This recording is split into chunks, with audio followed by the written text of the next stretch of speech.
You know, it's just funny. Like this reminds me. I had a very funny moment on the podcast. It was one of the best moments I've ever had in my life, and it has to do with something like this. What do you mean? Well, you know, during COVID, we were doing this, the Zoom type of things, and I got an opportunity to interview Eddie Murphy. Wow. And I know, like, he's one of those guys, like... I heard that. I listened to that. Well, that moment at the beginning was one of the greatest moments. Because, like, he can be serious if you don't get him into the zone. And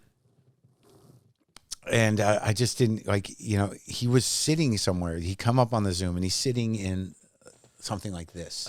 Like, I could see it's like a booth, and it's like the red leather. And I'm looking at him, and I said, you know, where are you right now? And he goes, I'm in my house. And I'm like, you have a steakhouse in your house? And he went over, dude. He's like, ah! He's like yelling at his wife, we have a steakhouse. And I was like, I'm in. I did it. That's amazing. It was so Make funny. him laugh right off the bat. It was the best. So funny. I was amazed, and I can't remember it clearly, but I remember being amazed how many comics he remembered. Just like talking to another comic. What, you know, Rock was funny. Like Rock called. You know, I talked to Rock before I talked to Eddie, and he's like, he loves talking about old comics. Yeah. And I'm like, I know all those guys. Yeah, he knew Dennis all of them. Wolfsberg. Yeah. Yeah, and like, you know, he did that whole. I loved it because I mean he couldn't be a bigger star than Eddie, but he talked the same way anybody does about the comics coming up during their day. There's some guys that do that. Yeah. And you know, I just did it with Fitzsimmons today. Because we're getting old too. Yeah. But there's some guys that'll do that. Yeah. Yeah. Oh, it was Stoller. He was talking about Stoller. Oh, wow. About Eddie Murphy was talking about going on a gig with Stoller. Yeah, that's right. That's right.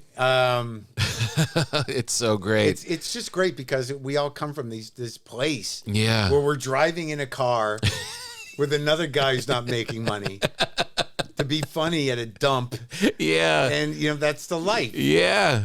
It's so bizarre. It's funny, dude. It really is so funny. Yeah, and I got Larry David laughing pretty good. I like when I can make people because I know how to do that. But you don't know who you're going to get laughing. You know, and there's some people that you can really get going. Yeah, a Larry laugh is a big laugh too. Yeah, and I'd done an event with him. That was the whole process of doing. It was so like I got to go soon, but. He's like he asked me to moderate a Q&A with him in DC as a show. There's like 3,000 people. It's a big thing. Yeah. And I'm like, all right, you know, I appreciate you asking me. And so had you done the show already? Like, did you know each other? No. I never did Curb. Yeah. But he knew me. Yeah. But I never met him before. Like, you know, and I'd always talk about not being able to get him, and he heard me talk about it with Jerry. And I got a call after the Jerry thing, you know, because I said he don't want to do it. And I get a call from a number I don't recognize. He's like, I don't have anything to talk about. And I'm like, I'll do it when I have something to talk about. I'm like, all right.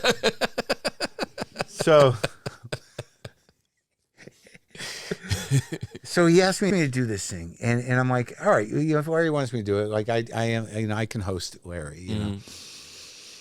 And I agreed to it, and then I realized, like, well, you know, could I post it as a podcast? He's like, yeah, that was going to be the part of the negotiation, but you already accepted doing it, so yeah, that's the idea. Oh. And I'm like, okay, that sounds great. That'll work for both of us. Right.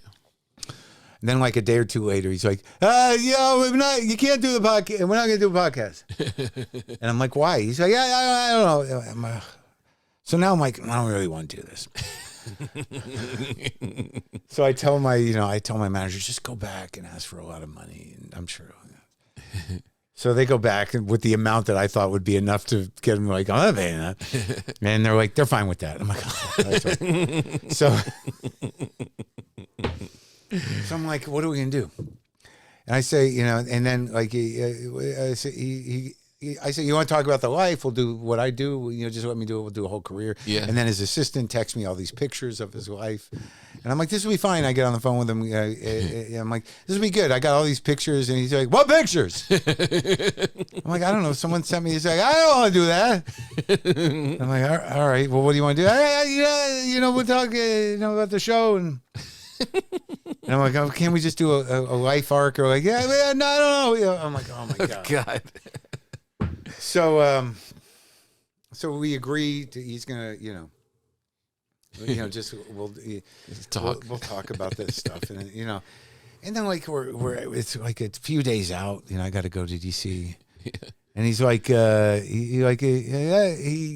what was it? He's like, I don't want to talk about, I don't want, I just want to be funny. I don't want to talk about any of the life or whatever. I'm like, what the fuck am I going to do with this guy?